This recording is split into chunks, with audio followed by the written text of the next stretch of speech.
Hey everybody, Stephen and John from Davenport European Martial Arts School. Welcome back and welcome to 2022. To start off the year, I thought, let's talk about knife fighting. Sounds good to me. It's a good way to start it. What I wanted to talk about today was the Fairburne Sykes fighting knife. Now, there are some great models out there and they are still currently being made, both as originals from the company and many reproductions of varying qualities. There are some great versions out there. But what I wanted to talk about was the way you fight with them. The Fairburne Sykes fighting knife was developed in 1941 by Fairburne and Sykes. Fairburne became a lieutenant colonel. He taught the OSS, a lot of the Allies, and his fighting style he developed from his time as a police officer in Shanghai.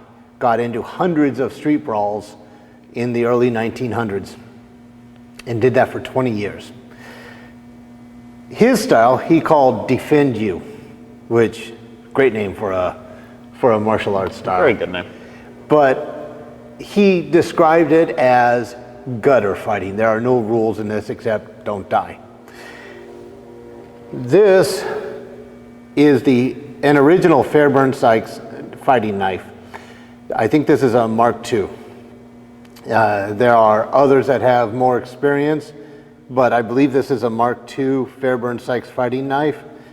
And when Lieutenant Colonel Fairburne was teaching the OSS and the Allies knife fighting techniques, he always said, you always hold your knife foregrip. You never hold it ice pick. And he said the reason for that is because this you have better control and you can put it where you want it in the target. This is too easily defended and you can get your arm broken and your knife taken away and then stuck into your body. So never use the knife like this. I was watching a documentary about the fighting style with this knife, and there was a soldier from that training who said they were in a pub one night after training and they got into an argument. One guy says, no, this works really well. And this chap stands up and says, no, it doesn't. Try it. And so with the sheath on, he stabbed at him. The guy stopped it, broke his arm, and took the knife away. Said, see, it doesn't work. Then they were both called into the commandant's office and said, you broke this man's arm? He said, yes, sir, because he said, this is the way you should use it, and all our instructors said, never do it that way, always hold it foregrip. And so the guy that got his arm broken was sent back to his unit because the commander said, if you can't trust the way we're training you, you don't need to be here. This is a great way to fight with this style knife. We have several knives here. One of them is the Fairburne Sykes. It's about 7-inch blade. It's a foregrip. It's meant for murdering people. That's pretty much all this knife does. Another knife we have, John? So next we have is called the Eck. Am I getting that right? Yes, by Eck Knives. Eck Knives, okay. And this one was also made in 1941. 41. Okay, cool. I've got to double check my encyclopedia. So this was a US made blade here, and we can see the same design and shape as we saw to the Sykes here, which is that straight, narrow profiled blade, that nice piece, got a bigger skull crusher there. But one of the fun bits they added is that little thumb grip piece right there, so that when you drew the knife, you'd place your thumb right there and have that same foregrip angle to help hold that blade in position. It was also, with this style Eck knife, it was carried World War II, Korea, Vietnam, and up into Iraq. Okay. Unlike the Fairburne Sykes, which has a metal handle, this one has a leather wrap handle or a leather disc handle. These are great knives. We also have here a Vietnam era bayonet, which has the same kind of, the same blade geometry. This one has a single edge, a false edge, and a spine. So unlike the Eck and the Fairburne Sykes, which are more commando knives, this is a fighting knife that's meant to be used as a camp tool as well as a fighting knife, much like the K-bar. Now, we don't have a metal K-bar here, so we do have the cold steel training K-bar. Single edge with a false edge, and you can see, very similar again. Once I add the bayonet to my rifle, I've now turned my rifle into a short spear. But it gives me that same ability to get in and thrust with this shape. The difference between the styles with like the Fairburne Sykes or the Eck, they're meant to be used in a foregrip because of the length of the weapon. This one here is a Bollock dagger.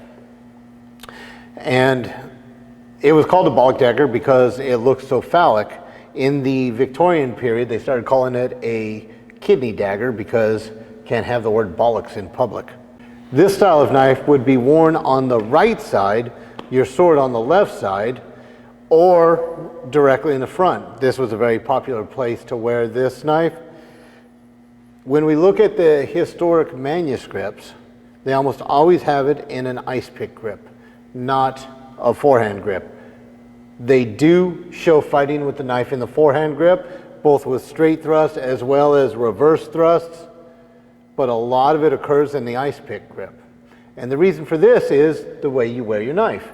If I wear it on my right side, see, I got it right that time. There you go. If I wear it on my right side and I draw it out, it goes straight into this grip, which means I can give myself time to escape or draw my sword if I have it on. Much like a firearm, if you have your firearm on your side and you've got somebody that's charging you, what's the first thing you do? Open space. You need time to draw your weapon.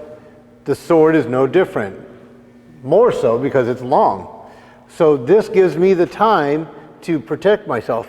If I am walking along my own business and I get jumped by Joe Thug, this comes out and gives me that protection, so then I can start defending and fighting back. Unlike the more modern commando knives, there's a significant difference in length. As we said earlier, if I try to use this knife in an ice pick grip, he can defend himself and it stays quite a bit away from his face, and this gives him an opportunity to break my arm. I dislike that, so I'd rather that not happen. This length of knife, on the other hand, I come through and I drive my knife at his face, he can defend it and he can stop me, but because my knife is going towards his eyes, I'm going to move it off to the side now. Thank you. If I'm pushing through, he can fight me, he's strong, but you'll notice I'm still really close to his face. Even right now, he wants to get away from that because there's a sharp knife towards him. I'm leaning back and away from this thing with my head right now because that's a scary thing near my face. Which means I'm off to the side. Clear. Would you agree? I agree. So I push through, I can break his structure because his head was back. If I've got this knife, and again, I'm off to the side, would you agree? I agree. His head doesn't go back as far. It's much harder for me to push through. But as soon as that head moves, the whole structure breaks without even using my other hand. So some of the models that we have for this are the Bollock dagger. We also have a knife like this. This is a training knife. This is called a rondel. There is no flex to it.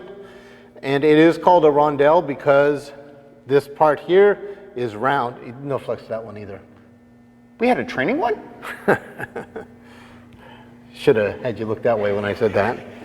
This is called a rondel because the top is round. And French for round is rondel, so that's what they call this knife. So the rondel here gives me the same idea, and it's just, I'm off to the side. Off to the side. I can break his structure without even bringing my other hand into play. Again, I can wear it here, I can wear it in the front.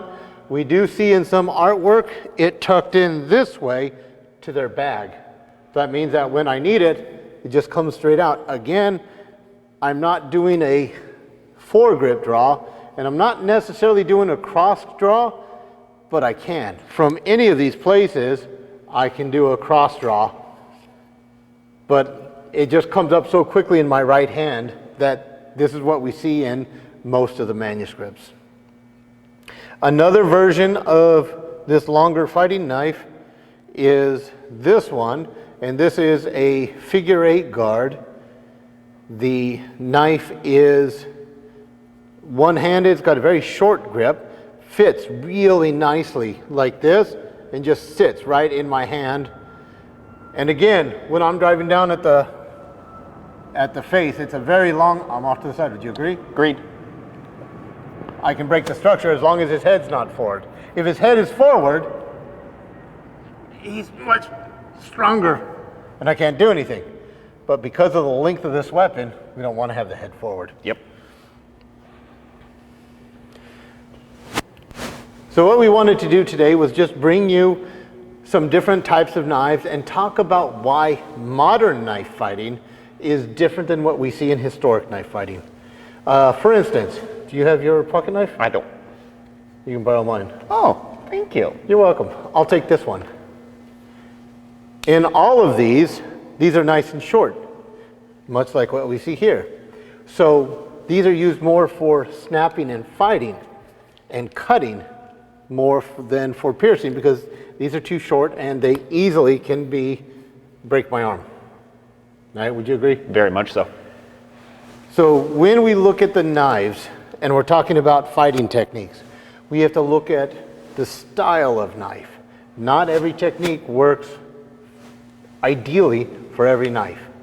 That being said, any technique that works is a successful technique. Little touch of knife fighting, first thing in the year, Happy New Year. If you like what you saw, please hit the subscribe button and the notification button somewhere down here. Share this around, let other people know. I hope you all had a wonderful holiday. Happy New Year. Here's to a great 22. Let's move on. John, glad to be back doing films with you. Pleasure as always. Thanks everyone. Take care.